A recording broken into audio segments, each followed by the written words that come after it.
Hi guys, welcome back to my channel. ഇന്ന് നമ്മൾ പഠിക്കാൻ പോകുന്നത് scope of human resource management. Human resource മാനേജ്മെന്റിന്റെ അഥവാ HRMന്റെ സ്കോപ്പ്. എന്താണ് സ്കോപ്പ് എന്ന് പറഞ്ഞാൽ? സ്കോപ്പ് എന്ന് പറഞ്ഞു കഴിഞ്ഞാൽ നമുക്ക് എവിടെയൊക്കെ ഈ ഹ്യൂമൻ റിസോഴ്സ് മാനേജ്മെന്റ് അപ്ലൈ ചെയ്യാൻ വേണ്ടി പറ്റും. ഒരു ഓർഗനൈസേഷനിൽ എവിടെയൊക്കെയാണ് ഹ്യൂമൻ റിസോഴ്സ് മാനേജ്മെന്റിന്റെ ആപ്ലിക്കേഷൻസ് വരുന്നത് എന്നതാണ് സ്കോപ്പ് കൊണ്ട് ഉദ്ദേശിക്കുന്നത്. ഓക്കെ, അതിൽ ഫസ്റ്റ് വൺ എന്ന് പറയുന്നത് ഹ്യൂമൻ റിസോഴ്സ് പ്ലാനിങ്. എന്താണ് പ്ലാനിങ്? ഒരു കാര്യം മുൻകൂട്ടി തീരുമാനിക്കുന്നതിനെയാണ് പ്ലാനിങ് എന്ന് പറയുന്നത്. അപ്പൊ ഇവിടെ പറഞ്ഞിരിക്കുന്നത് ഹ്യൂമൻ റിസോഴ്സ് പ്ലാനിങ് ആണ്. ഹ്യൂമൻ റിസോഴ്സ് പ്ലാനിങ് അറിയുമ്പോൾ എന്തായിരിക്കും? ഹ്യൂമൻ റിസോഴ്സിനെ കുറിച്ച്, മനുഷ്യ വിഭവങ്ങളെ കുറിച്ച് മുൻകൂട്ടി തീരുമാനിക്കുന്നതിനെയാണ് ഹ്യൂമൻ റിസോഴ്സ് പ്ലാനിങ് എന്ന് പറയുന്നത്.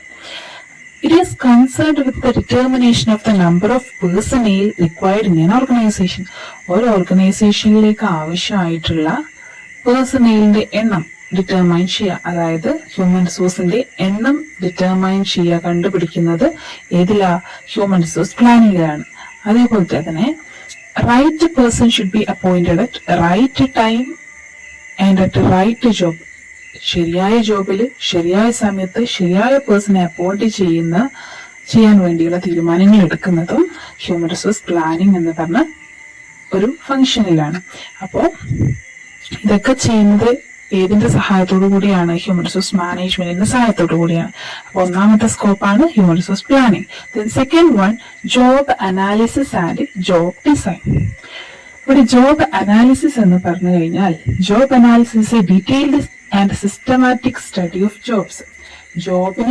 ഒരു ജോബിനെ കുറിച്ച് ഡീറ്റെയിൽഡ് ആയിട്ടും സിസ്റ്റമാറ്റിക് ആയിട്ടും, അതായത് വളരെ വിശദമായിട്ടും ഒരു സിസ്റ്റം ഫോളോ ചെയ്ത്, സിസ്റ്റമാറ്റിക് ആയിട്ട് ഒരു സ്റ്റെപ്പ് ഫോളോ ചെയ്ത് ഉള്ള ഒരു സ്റ്റഡിനെയാണ്, ഒരു പഠനത്തെയാണ് ജോബ് അനാലിസിസ് എന്ന് പറയുന്നത്. അതായത് ഇവിടെ ആ ജോബിന്റെ നാച്ചറും ക്യാരക്ടറിസ്റ്റിക്സും എല്ലാം പഠിക്കുന്നു. രണ്ടാമത്തെ ജോബ് ഡിസൈൻ എന്ന് പറയുന്നത് it is related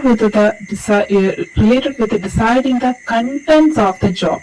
അതായത് ഒരു ജോബിന്റെ ഡ്യൂട്ടീസ്, റെസ്പോൺസിബിലിറ്റീസ്, അങ്ങനെയുള്ള ജോബിന്റെ കണ്ടന്റ്സ് മനസ്സിലാക്കിയെടുക്കുക, അതുമായിട്ട് റിലേറ്റ് ചെയ്തതാണ് ജോബ് ഡിസൈൻ എന്ന് പറയുന്നത്. അപ്പൊ ഇത് രണ്ടും ചെയ്യുന്നത് ഏതിന്റെ ഹെൽപ്പോട് കൂടെയാണ്? ഹ്യൂമൻ റിസോഴ്സ് മാനേജ്മെന്റിന്റെ ഹെൽപ്പോട് കൂടെയാണ്. തേർഡ് സ്കോപ്പ് എന്ന് പറയുന്നത് റിക്രൂട്ട്മെന്റ് ആൻഡ് സെലക്ഷൻ. റിക്രൂട്ട്മെന്റും സെലക്ഷനും തമ്മിൽ വ്യത്യാസമുണ്ട്, രണ്ടും ഒന്നല്ല. Recruitment means searching the required qualified personal.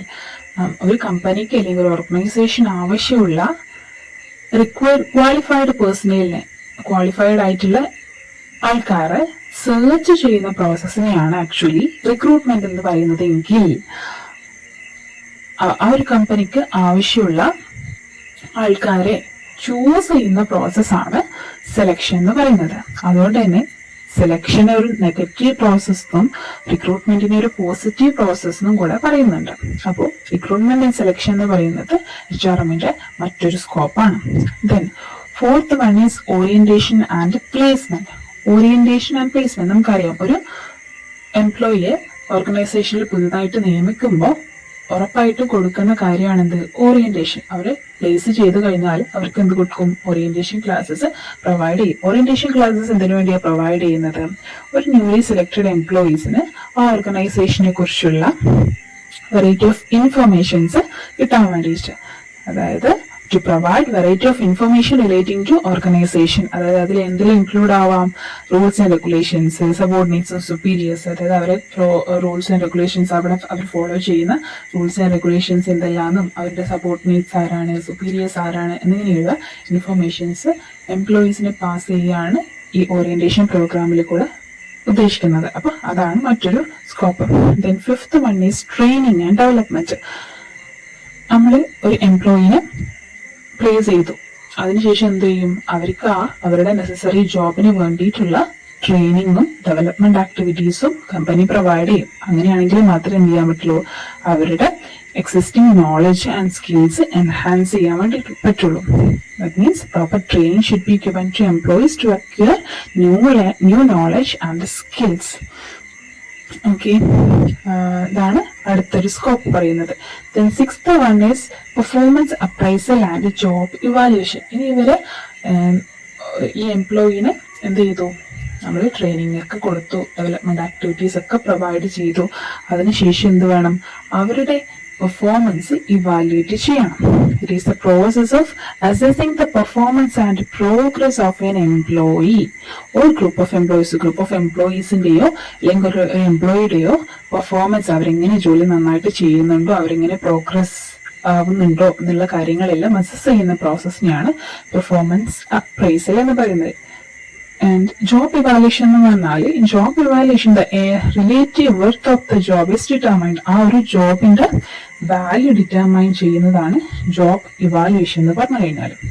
Okay, then 7th scope is employee and executive remuneration. ഉറപ്പായിട്ടും ഒരു എംപ്ലോയി വർക്ക് ചെയ്യുന്നതിന്റെ മെയിൻ ഉദ്ദേശം എന്താണ്, റെമ്യൂണറേഷൻ കിട്ടുക, സാലറി ആയിട്ടോ അല്ലെങ്കിൽ വേജ് ആയിട്ടോ റെമ്യൂണറേഷൻ കിട്ടുക എന്നുള്ളത് ഒരു എംപ്ലോയിന്റെ ആവശ്യമായിട്ടുള്ള ഘടകമാണ്. അപ്പോൾ അവർക്ക് വേണ്ടിയിട്ടുള്ള റെമ്യൂണറേഷൻ, അതായത് സാലറി ആയിക്കോട്ടെ വേജ് ആയിക്കോട്ടെ, ഒരു നല്ലൊരു റെമ്യൂണറേഷൻ സ്ട്രക്ചർ ഡിസൈൻ ചെയ്യുക എന്നുള്ളത് ഹ്യൂമൻ റിസോഴ്സ് മാനേജ്മെന്റിന്റെ ഡ്യൂട്ടിയാണ്, ഹ്യൂമൻ റിസോഴ്സ് മാനേജറുടെ ഡ്യൂട്ടിയാണ്. അല്ലെങ്കിൽ then 8th scope is motivation. The human resource manager should adopt appropriate measures to motivate employees to achieve organizational objective. ഇതൊക്കെ കൊടുത്താൽ പോലും മോട്ടിവേഷൻ ഇല്ലെങ്കിൽ ആ എംപ്ലോയീസ് എന്ത് ചെയ്യില്ല, നല്ല രീതിയിൽ ജോലി ചെയ്യില്ല. അതായത് മോട്ടിവേഷൻ എന്ന് പറയുമ്പോൾ അത് മോണിറ്ററി മോട്ടിവേഷൻ ആവാം, അല്ലെങ്കിൽ നോൺ മോണിറ്ററി മോട്ടിവേഷൻ ആവാം. അതായത് പൈസ കൊടുത്തുകൊണ്ട് ബോണസ് പോലെയുള്ള മോണിറ്ററി മോട്ടിവേഷൻസ് കൊടുക്കാം, അല്ലാണ്ട് അവർക്ക് അപ്രീസിയേഷൻ പോലെയുള്ള അല്ലെങ്കിൽ റെക്കഗ്നീഷൻ പോലെയുള്ള നോൺ മോണിറ്ററി മോട്ടിവേഷനും അതിൽ ഇൻക്ലൂഡഡ് ആണ്. Then last one is communication. Communication എന്ന് പറഞ്ഞാൽ ഏറ്റവും ഇമ്പോർട്ടൻ്റ് ആയിട്ടുള്ള കാര്യമാണ്. പ്രോപ്പർ കമ്മ്യൂണിക്കേഷൻസ് ഉണ്ടെങ്കിൽ മാത്രമേ എന്ത് ചെയ്യാൻ പറ്റുള്ളൂ, ആ ഓർഗനൈസേഷനിൽ എംപ്ലോയിയും എംപ്ലോയറും ടോപ്പ് മാനേജ്മെന്റും മിഡിൽ മാനേജ്മെന്റും ലോവർ മാനേജ്മെന്റും തമ്മിലുള്ള ഒരു റിലേഷൻഷിപ്പ്, ഒരു ഗുഡ് റിലേഷൻഷിപ്പ് ബിൽഡ് ചെയ്യാൻ വേണ്ടി പറ്റുള്ളൂ. അപ്പോൾ communication is also A scope of human resource management. അപ്പോൾ ഇത്രയാണ് ഒരു ഹ്യൂമൻ റിസോഴ്സ് മാനേജ്മെന്റിന്റെ സ്കോപ്പ് വരുന്നത്. ഒരു ഓർഗനൈസേഷനിൽ ഏതൊക്കെ ലെവലിൽ ഹ്യൂമൻ റിസോഴ്സ് മാനേജ്മെന്റ് അപ്ലൈ ചെയ്യാമെന്ന് ചോദിച്ചാൽ ഇത്രയുമാണ് വരുന്നത്. Okay, thank you for watching. എല്ലാവർക്കും വീഡിയോ ഇഷ്ടമായി എന്ന് കരുതുന്നു. To subscribe my channel. Okay, by.